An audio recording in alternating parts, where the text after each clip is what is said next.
அஸ்ஸலாம் அலைக்கும் உறவுகளே, ஃப்ரைடே vlog பார்ட் 2 பாத்துருவோமா? இன்னைக்கு வெள்ளிக்கிழமை வெளியே போலனா எப்படி? எங்க வந்திருக்கோம் அப்படின்னு பாத்தீங்கன்னா, நம்ம மயிலாடுதுறையில கோமதி டாக்கீஸ்க்கு அப்படியே வெளியே இருக்க பபிள் பைட்ஸ்க்கு தான் வந்திருக்கோம். வரும்போது மழை வந்தாலும் வந்துரும், போகும்போதே சாப்பிட்டு போலான்னு பிளான் பண்ணிட்டோம். இங்க 2 காலேஜ் பசங்க சேர்ந்து பார்ட் டைமா பானிபூரியும் தட்டு வடையும் சூப்பரா தரமா பண்ணி கொடுத்துட்டு இருக்காங்க. என்னோட ஃபேவரட் தட்டு வடை தான், அவ்வளோ டேஸ்டியா இருக்கு. பானிபூரிக்குமே எல்லா வகையான பானியும் சூப்பரா இருக்கு. சாப்பிடுற இடத்துக்கு வந்தாலே நம்ம வியாஸ்க்கு எப்படி தெரியும் தெரியாது, கரெக்டா நம்மளை கண்டுபிடிச்சு வந்துட்டான். சோ எல்லாரும் சேர்ந்து பானிபூரி தட்டுவடையை நல்லா வாங்கி சாப்பிட்டோம். மறக்காம நம்ம பேஜை ஃபாலோ பண்ணிட்டு மயிலாடுதுறையில தட்டுவடை தேடிட்டு இருக்க உங்க ஃப்ரெண்ட்ஸ் அண்ட் ஃபேமிலிக்கு இந்த வீடியோவை ஷேர் பண்ணுங்க.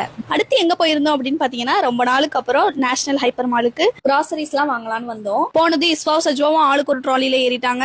முக்கியமா ஒரு நல்ல கத்தி வாங்கலாம்னு நினைச்சுதான் கடைக்கு போனேன். நான் நினைச்ச கத்தி கிடைக்கல, ஆனா கிடைச்ச கத்தியை எடுத்துட்டு வீட்டுக்கு தேவையான பொருளை வாங்க போனா அங்க போயிட்டு தேவையில்லாம வாட்ச் எல்லாம் பாத்துட்டு இருந்தோம். என்னோட காதல் கணவர் 90s கிட்ஸ்ன்றதை நிரூபிக்க இந்த லேசர் லைட் எடுத்து வச்சுட்டு ஒரே அட்ராசிட்டிஸ். நான் வேணான்னு சொல்ல, எனக்கு இது வேணும்னாலே வேணும்னு கேட்டு அங்கேயே செக்கிங் வேற நல்லா அடிக்குதா அடிக்கலையான்னு. வந்த வேலையை மறந்துட்டு இந்த வேலையெல்லாம் பார்த்தோம். எங்க போனாலும் இஸ்வா எழுதுறதுக்காக 2 நோட்டை தூக்கிட்டு வந்துருவா. அப்புறம் எல்லாமே வாங்கிட்டு பில்ல போட்டு கிளம்பிட்டோம். நெக்ஸ்ட் ஸ்பாட் எங்க அப்படின்னு பாத்தீங்கன்னா, இஸ்வாக்கு ஸ்கூலுக்கு போட்டு போக கவரிங் கடையில போய் வளையல் வாங்கணும். சுத்தினதுல ரொம்ப டயர்ட் ஆயிருச்சு, ஆளுக்கு ஒரு ஜூஸ் குடிக்கலான்னு போயிட்டோம். ஜூஸ் ரெடி ஆகிற கேப்ல நான் பக்கத்துல இருக்க கடையில போய் மாப்பு விளக்கமாறும் வாங்கிட்டு வந்தேன். மாசம் மாசம் நம்மளுக்கு என்ன வாங்குறோமோ இல்லையோ, வீட்டுக்கு மாப்பு விளக்கமாறும் வாங்கியே ஆகணும். அதுலயே பாதி காசு போயிரும் போல. வழக்கம் போல அவங்க ஃபேவரட் ஜூஸை குடிச்சிட்டு ஜாலியா வீட்டுக்கு வந்துட்டோம். மீண்டும் சந்திப்போம். பாய். அஸ்ஸலாமு அலைக்கும்.